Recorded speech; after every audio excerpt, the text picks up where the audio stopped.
Hi guys! Kamusta po kayo lahat? So ngayon ay gagawa po tayo ng collective reading. So tingnan natin kung ano makikita natin. And don't forget to hit like and subscribe para po updated kayo sa mga videos na i-upload natin. At sa mga gusto mo pa private reading, message na lang po ako sa Facebook or Instagram. Nasa description box below, okay? So ngayon sisindihan natin itong manifestation candle. So mag-pray and wish kayo for abundance. Meron tong citrine, lapis lazuli, green aventurine, okay?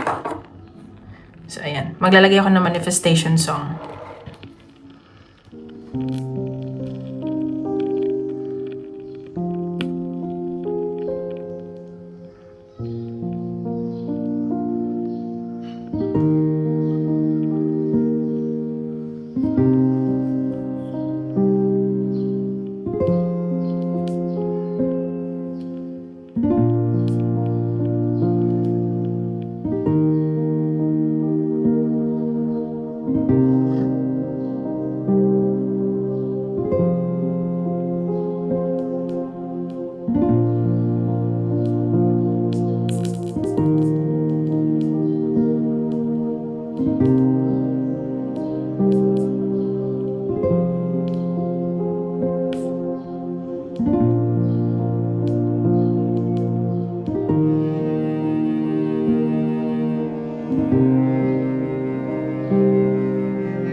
Ayan.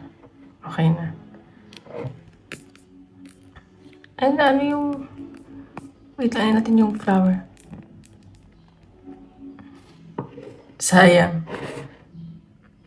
Ayan. So, tingnan natin. Ano ang paparating sa mga fire signs? Wait lang.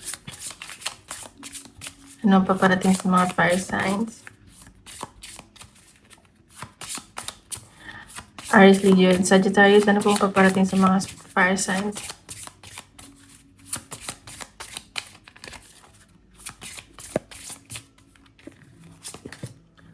Okay. Ito? Scythe. So, may nakikita ko dito, meron ditong magpapa-opera. And parang biglaan tong pagpapa-opera. Siguro mga next month, April. So, may operation na gagawin or tawag dito, may surgery. Pero pinapakita, kasi Venus retrograde ngayon, so mag-ingat lang until April 12, I think. So, wag muna this month hanggang April 12. So, ano muna kayo? Kahit mga 3rd week or 4th week ng April. Kasi sinasabi ito parang warning na wag pabigla-bigla ng desisyon. Okay? Pag-isipang mabuti daw. May nakikita akong surgery or operation. Ano ba natin? Parating sa fire signs, Aries, Leo, and Sagittarius. Okay, snake. So, ayan. So, mag-ingat. Kasi parang merong baka may manloko sa inyo. Or meron kayong kinaadikan ngayon na hindi naman dapat kaadikan. Parang, ano siya?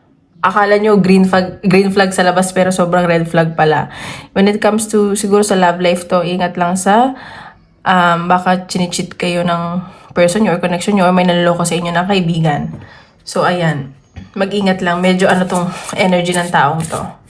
Hindi ko gusto, okay? So, ayan. Pinag-iingat din kayo sa mga tao pinagkakatiwalaan nyo. Manikita ko babae eh. Babae. At saka parang mas bata sa inyo. So, tingnan natin. Ano pa parating sa fire signs, Aries, Leo, and Sagittarius?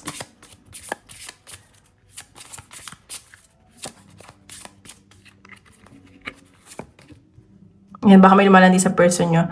Okay, so nakikita ko dito. Ayan o. Babae talaga. Parang may lumalandi sa person nyo.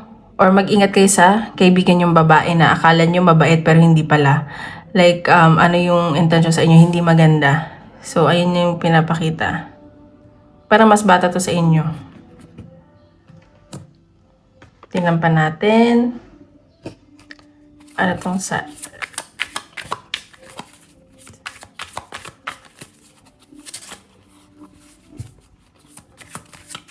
Ay, paparating sa Aries, Leo, and Sagittarius. Ayan, strength. So, pero kayo matapang na kayo eh. Ganyan. So, buo yung loob ninyo sa operation na to. At gustong-gusto nyo itong gawin na talaga to. At sinikita ko yung mga Aries, Leo, Sagittarius, strong personality talaga sila. So, gagawin nila kung anong gusto nila. So, ayan, kahit maraming nag-ano sa inyo na wag muna, ganyan, pag-isipan mo mabuti, ipupush mo talaga to. At sa nakikita ko, ito ang Leo energy, baka kadil nyo ay Leo, or yung person na kaibigan nyo, or person nyo Leo. So, mag-ingat lang kayo kasi parang manipulative itong nasa sense ko. Matatapang. Natin itong snake. Ayan. So, ito, kailangan balansehin mo. Ayan, no? Huwag ka masyado magtitiwala. So, balansehin mo itong pagtitiwala kasi may nakikita talaga akong deception. So, baka lokohin kayo, ganyan, o hindi totoo sa inyo. So, balansehin mo lang yung energy.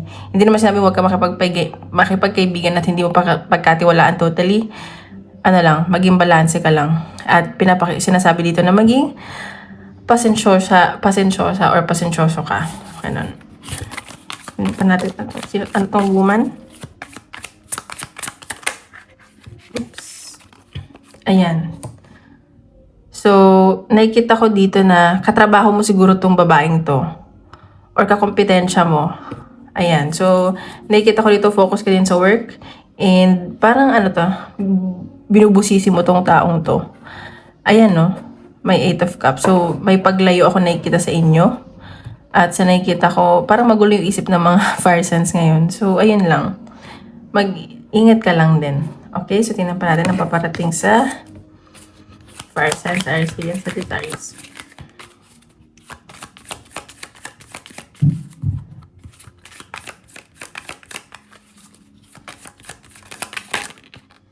Ayan. So, may paparating naman na good news sa inyo. Baka may receive kayo na email or message and magugulat kayo. Parang hindi nyo ito inaasahan. Matagal nyo ito inantay. Matagal nyo siguro pinagdasal or winish. At sa nakikita ko, magugulat kayo sa message na paparating sa inyo. Masusurprise kayo. Matutuwa naman kayo. Ayan. Siguro, meron kayong pag-travel. Matutuloy na pag-travel nyo. Or may mga inaayos kayo. At parang parang matutupad na yung, parang siguro nag-loan ba kayo or may ni-request kayo, basta something ganun. At i-organize mo ito parang pinlalo mo ito ng matagal.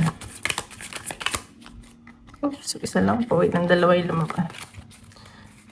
Parating sa Aries, Leo, Sagittarius. Ayan. So, nasa sense ko dito, parang nasa, ka lang nasa bahay, parang naboboard ka, ayan. And sa nakikita ko dito na gusto mo talagang may schedule ka dito na pag-travel or pagbabakasyon. Kasi nga, ayun, na parang feeling mo nakakulong ka na lang. Pero, okay lang yan guys kasi Mercury retrograde, huwag kayo magbiyahe ngayon.